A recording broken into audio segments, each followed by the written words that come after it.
न हि वेरेन वेरानि सम्मन्तिध कुदाचनं अवेरेन च सम्मन्ति एष धम्मो सनातनो।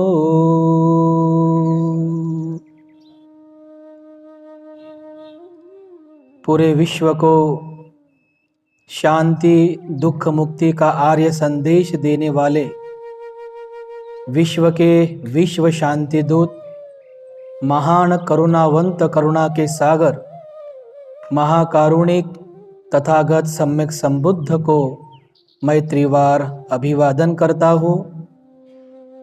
तथागत सम्यक संबुद्ध द्वारा उपदेशित पवित्र शुद्ध सद्धम्म तथा इस सद्धम्मा का हमेशा प्रचार और प्रसार करने वाला तथागत द्वारा निर्मित पूजनीय भिक्खु संघ, इस पवित्र संघ को भी मैं त्रिवार अभिवादन करता हूँ। जिनके अमर्याद प्रयत्न, त्याग और परिश्रम से इस भारत भूमि को बुद्ध भूमि का रूप फिर एक बार प्राप्त हुआ, ऐसे बौद्ध धम्म के पुनरुद्धारक, हम सभी के महान उद्धार करते, प्रज्ञा के सूर्य बोधिसत्व डॉक्टर बाबा साहब आम्बेडकर जी, इनके धम्म क्रांति में सदैव समर्पित रहता हूँ। आज के इस मंगलमय पावन पर्व पर इस धम्म विचार मंच पर उपस्थित पूजनीय भिक्खु संघ, हमारे धम्म मित्र पूजनीय भदंत करुणानंद जी थेरो, पूजनीय भदंत धम्मबोधि जी थेरो और आप सभी धम्म उपासक तथा उपासिका, बालक और बालिकाएं, सर्वप्रथम मैं आप सभी के प्रति अनंत अनंत मंगल कामना अर्पण करता हूँ। आप सभी को आयुष्य, वर्ण, सुख और बल, सभी प्रकार की संपत्ति और समाधान की प्राप्ति हो। आप सभी को दीर्घायु का लाभ हो, ऐसी मंगल कामना आप सभी के प्रति मैं अर्पण करता हूँ। तथागत के मानवीय दुख मुक्ति का आर्य संदेश सुनने के लिए, धम्म समझने के लिए हम यहाँ पर उपस्थित हुए हैं। जिस धम्म को, जिस तत्व ज्ञान को भगवान बुद्ध ने प्रदर्शित किया, प्रतिपादित किया, उसे आचरण में लाने के पूर्व उसे समझना बहुत जरूरी है। अभी एक गाथा मैंने कही, जिन्हें पाली भाषा का ज्ञान हो शायद उन्हें पता हो। जो गाथा मैंने अभी कही है, उस गाथा का जो मतितार्थ है, उसका जो भावार्थ है, वो बड़ा महत्वपूर्ण है। इस गाथा में भगवान बुद्ध ने कहा है, नहि वेरेन वेरानि सम्मन्तिध कुदाचनं अवेरेन च सम्मन्ति एष धम्मो सनातनो। एष धम्मो सनातनो, एष धम्मो सनातनो।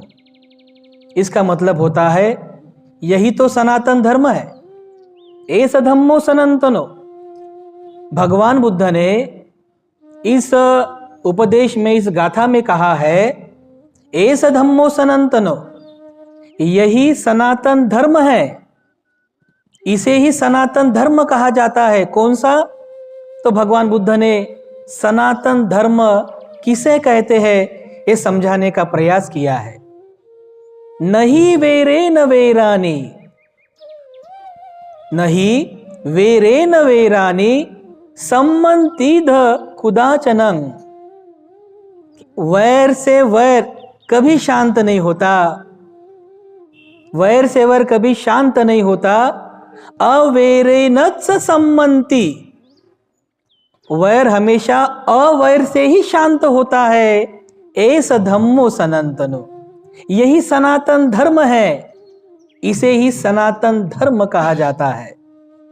लेकिन जब सनातन धर्म ये शब्द हमारे कानों पर पड़ता है, तो सनातन धर्म ये शब्द जैसे ही हमारे कानों पर पड़ता है तो हमें कुछ दूसरा ही हमारे मन मस्तिष्क में आता है। सनातन धर्म, हमने तो अभी तक सुना है कि इस भारत देश में सनातन धर्म किसे कहते हैं कि जो धर्म हमारे भारत में बहुतांश लोगों का है, हिंदू धर्म।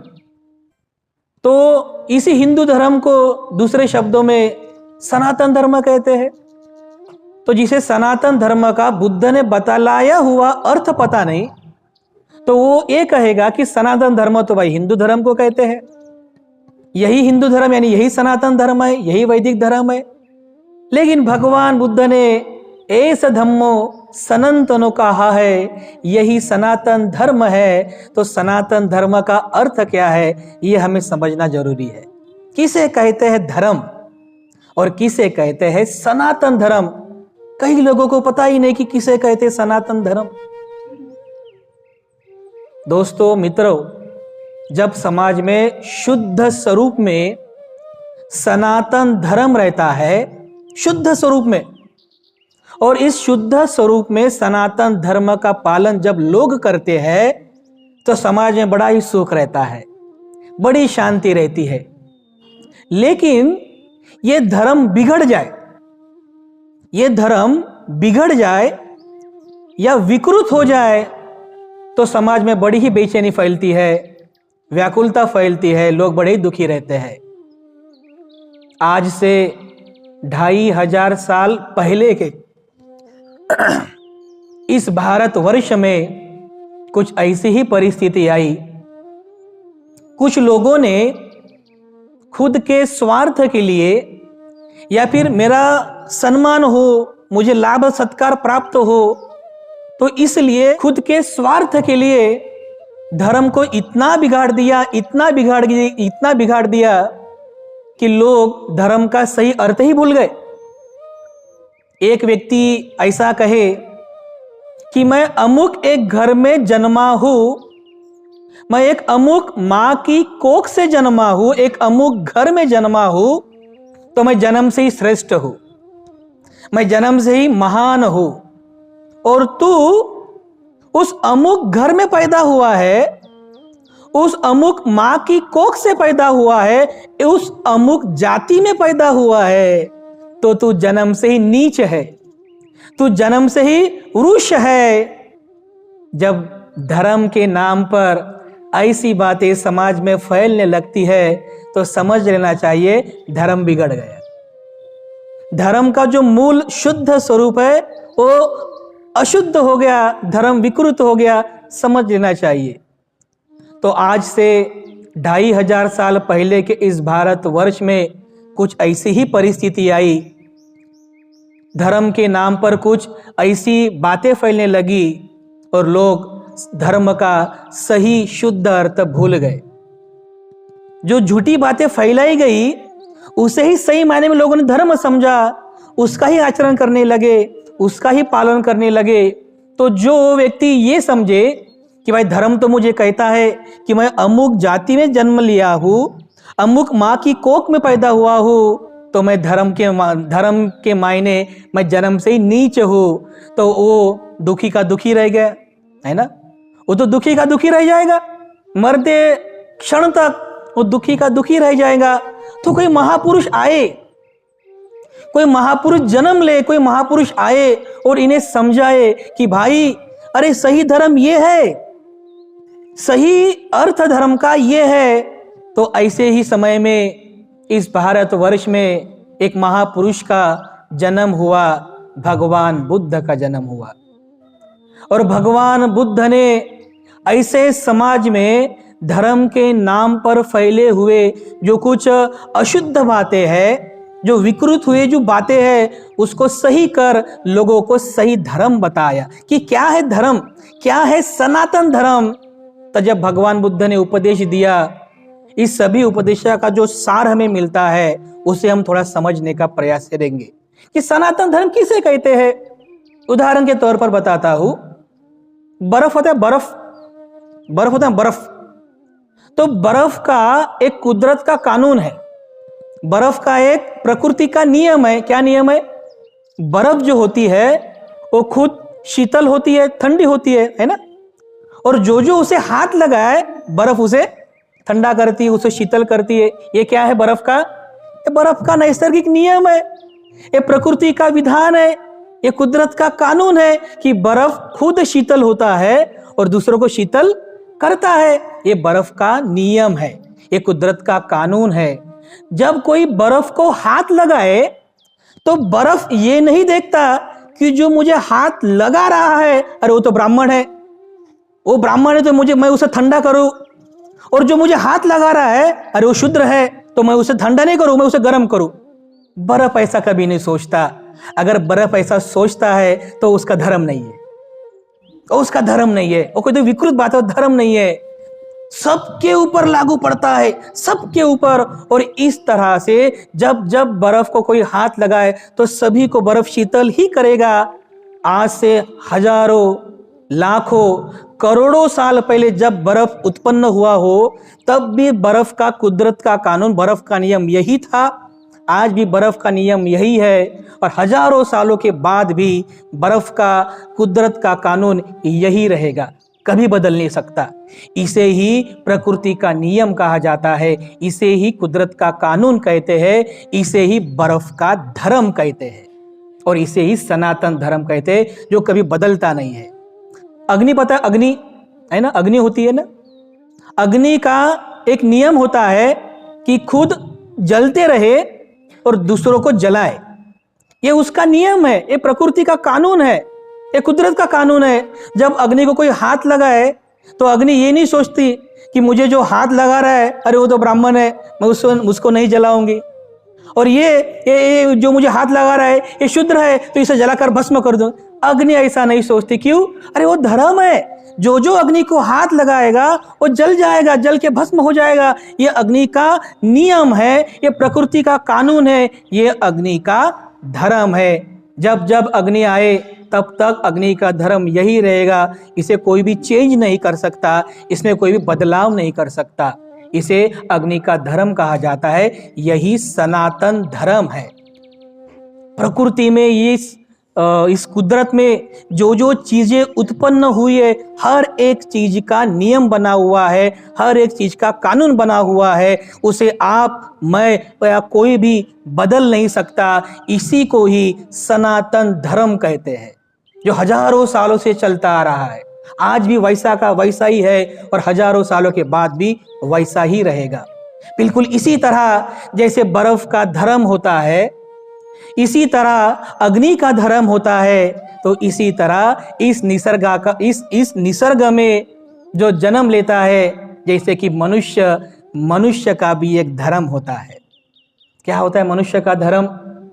जैसे भगवान बुद्ध ने उपदेश किया, एक गाथा है भगवान बुद्ध ने कही। भगवान बुद्ध कहते हैं, न जच्चा वसलो होती, न जच्चा होती ब्राह्मणो, कम्मुना होती वत्सलो, कम्मुना होती ब्राह्मणो। मतलब भगवान बुद्ध कहते हैं, जो सही धर्म भगवान बुद्ध बता रहे हैं, पहले तो धर्म को शुद्ध स्वरूप में समझाने का प्रयास किया कि न जच्चा वसलो होती, वत्सलो का मतलब होता है वत्सल, वृषल यानी बैल। इस गाथा में भगवान बुद्ध को कहना है कि नीच, न जच्चा वसलो होती, जच्चा यानी जन्म लेना।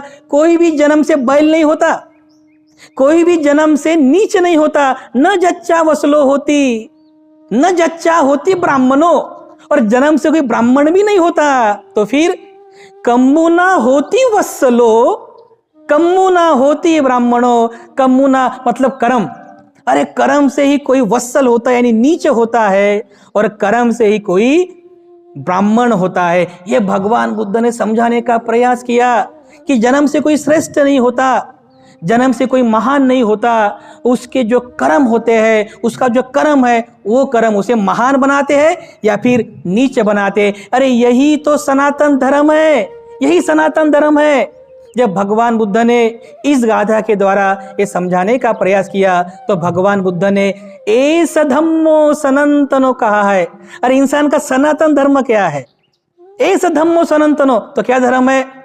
नहीं वेरे न वेरानी सम्मंति धकुदाचनं अवेरे न सम्मंति एस धम्मो सनातनो। भाइयों, अरे इंसान का ये सनातन धर्म है। ये कौन सा? नहीं वेरे न वेरानी, वैर से वैर कभी शांत नहीं होता, सिर्फ अवैर से ही वैर शांत होता है। क्योंकि इसको स्पष्ट करते भगवान बुद्ध, जब जब इंसान किसी के प्रति राग उत्पन्न करता है, किसी के प्रति द्वेष उत्पन्न करता है, किसी के प्रति दुर्भावना उत्पन्न करता है, तो मेरे मन का धर्म है, मेरे मन का एक नियम है, प्रकृति का नियम है, मेरा मन मुझे दंडित करता है। क्या दंडित करता है? मेरा मन मुझे दुख देता है, मेरा मन मुझे दुख देता है। अरे ये मन का नियम है, ये मन का कानून है। और जो इस कानून को जानता है, समझ लेता है, तो इस बात को भी अच्छी तरह से समझता है कि जब मैं किसी के प्रति सद्भावना उत्पन्न करता हूँ, किसी के प्रति मैं प्रेम उत्पन्न करता हूँ, करुणा उत्पन्न करता हूँ, तो मेरा मन मुझे पुरस्कार देता है, बख्शीश देता है। क्या? मुझे शांति देता है, मुझे सुख देता है। अरे ये मन का धर्म है, ये मन का नियम है। इसे ही सनातन धर्म कहा है भगवान बुद्ध ने। जब मन में राग उत्पन्न होता है ना, तो राग हिंदू नहीं होता, राग ईसाई नहीं होता, राग जैन नहीं होता, राग क्रिश्चियन नहीं होता, राग बौद्ध भी नहीं होता। राग तो राग है, उत्पन्न होगा तो आपको कष्ट देगा। ये राग जब उत्पन्न होगा तो राग ये नहीं सोचेगा अरे मैं जिसके मन में उत्पन्न हुआ हूं, अरे वो तो ब्राह्मण है, नहीं नहीं, इसको मैं कष्ट नहीं दूंगा, इसको सुख ही दूंगा मैं। और जिसके मन में उत्पन्न हुआ हूं, अरे ये शूद्र है, इसको मैं कष्ट दूंगा, इसको दुख दे। राग ऐसा कभी नहीं सोचता। अरे राग का तो नियम है, जब जब मन में राग उत्पन्न होगा आप दुखी होंगे, आप कष्टी बनेंगे। और इसीलिए ये सनातन धर्म हमको समझना जरूरी है कि जब जब मैं किसी के प्रति राग उत्पन्न करूं, मेरा मन मुझे दंडित करेगा, दुखी करेगा। मेरा मन मुझे जब जब मैं किसी के प्रति दुर्भावना उत्पन्न करूं, मेरा मन मुझे दंडित करेगा। और इस सनातन धर्म को हमें ठीक तरह से जानना है, समझना है। एस धम्मो सनातनो, और यही तो धर्म भगवान बुद्ध ने बताया है। और इस तरह से जो व्यक्ति इस धर्म को जानता है, समझता है, वो भगवान बुद्ध के बताए हुए धम्म को ठीक तरह से जानकर उसका आचरण करता है।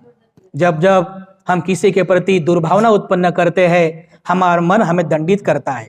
कोई देश होता है ना, जैसा हमारा भारत देश है, कोई देश होता है, देश का एक कानून होता है, तो हमारा जो देश होता है, जो प्रशासन होता है, ऐसी आशा रखता है कि नागरिक जो होते हैं उन्होंने उस नियम का, कायदे का पालन करे। बराबर है ना? लेकिन जब आप किसी कायदे का पालन करते हो तो सरकार आपको कोई गिफ्ट नहीं देती, वाह वाह ये लोग बड़े अच्छे लोग हैं, कायदे का पालन करते, कानून का आचरण करते, ये लो बख्शिश। सरकार आपको कोई बख्शिश नहीं देती। लेकिन अगर कायदे का उल्लंघन करेंगे, बराबर, कानून तोड़ेंगे, मात्र सरकार आपको दंडित करती है। मन के सनातन धर्म ऐसा नहीं होता। मन के नियमों का अगर आप पालन करते हैं तो मन आपको पुरस्कार देता है। मेरा मन मुझे गिफ्ट देता है। मुझे क्या देता है? मुझे सुख देता है, मुझे शांति देता है। ये बात बहुत अच्छी तरह से हमें समझना चाहिए कि जिन बातों को हमें ग्रहण करना है, जिसका पालन कर, जिसका आचरण कर हम जीवन में सुख को प्राप्त कर सकते हैं, तो वही तो ये नियम है जो भगवान बुद्ध ने बताया है। तो जब जब इंसान इस नियमों को जानता है, समझता है, उसका पालन करता है, वो सुख को प्राप्त करता है। जब भगवान बुद्ध ने इन सारी बातों को बताया तो केवल उन्होंने बताया ही नहीं, तो खुद अपने कर्म से उन्होंने ये सिद्ध करके दिखाया। भगवान बुद्ध ने जो भिक्खु संघ की स्थापना की, इस भिक्खु संघ के बारे में भगवान बुद्ध ने कहा है कि मेरा ये जो भिक्खु संघ है, ये संघ एक बड़े महासागर की तरह है। जिस तरह से अलग अलग प्रदेशों से बहती हुई नदियां किसी बड़े महासागर में समरूप हो जाती है, तब उस नदी का पानी नहीं रहता, उस नदी का कोई रंग रूप नहीं रहता। बिल्कुल इसी तरह ये जो संघ है, ये संघ भी महासागर के समान है। इस संघ में अनेक जाति से लोग भिक्षु बने हैं, इस संघ में अनेक संप्रदाय के लोग भिक्षु बने हैं। और जब कोई अलग अलग जातियों से, अलग अलग संप्रदायों से आकर इस संघ में प्रवेशित होता है, प्रवज्जित होता है, उसकी जात नहीं रहती, उसका कोई पंथ नहीं होता, संप्रदाय नहीं होता, वो केवल एज अ भिक्खु भिक्खु इस नियमों का वो पालन करता है। भगवान बुद्ध ने सिद्ध करके दिखाया है, जिन लोगों को जाति के लिए, जिन लोगों को समाज से दूर किया गया, भगवान बुद्ध ने ऐसे लोगों को अपने पास लिया। उन्होंने कहा, उनके मन में वो आशा जगाई कि आइए इस संघ में आइए, ये संघ सर्वश्रेष्ठ है। जो कोई भी व्यक्ति धम्म के रास्ते चलेगा, जो कोई भी व्यक्ति धम्म का आचरण करेगा, वो व्यक्ति चाहे किसी भी जाति का हो, किसी भी पंथ का हो, चाहे गरीब हो या अमीर, वो व्यक्ति धम्म के रास्ते चलते हुए, धम्म का आचरण करते हुए जीवन के सर्वश्रेष्ठ ऐसे सुख को प्राप्त करता है, निब्बान को प्राप्त करता है। भगवान बुद्ध ने खुद प्रैक्टिकली अपने कर्म से, अपने कार्य से ये सिद्ध करके दिखाया है। और इसीलिए हमें भी भगवान बुद्ध के धम्म को बहुत ही अच्छी तरह से समझना है, उसको अपने जीवन में उतारना है, उसका आचरण करना है, और जिसे हम सनातन धर्म कहते हैं उसको ठीक तरह से समझकर हमें उसका आचरण करना है, जीवन में सुख प्राप्त करना है। मैं आप सभी के प्रति फिर एक बार मंगल कामना अर्पण करता हूँ। आप सभी धम्म का बहुत अच्छी तरह से आचरण करें, पालन करें, इसी में आप सभी का भला हो, इसी में आप सभी का मंगल है, आप सभी का मंगल हो, आप सभी का कल्याण हो, ऐसी मंगल कामना मैं अर्पण करता हूँ। और यहाँ पे मैं विराम देता हूँ। सबका मंगल हो, भवतु सब मंगलम।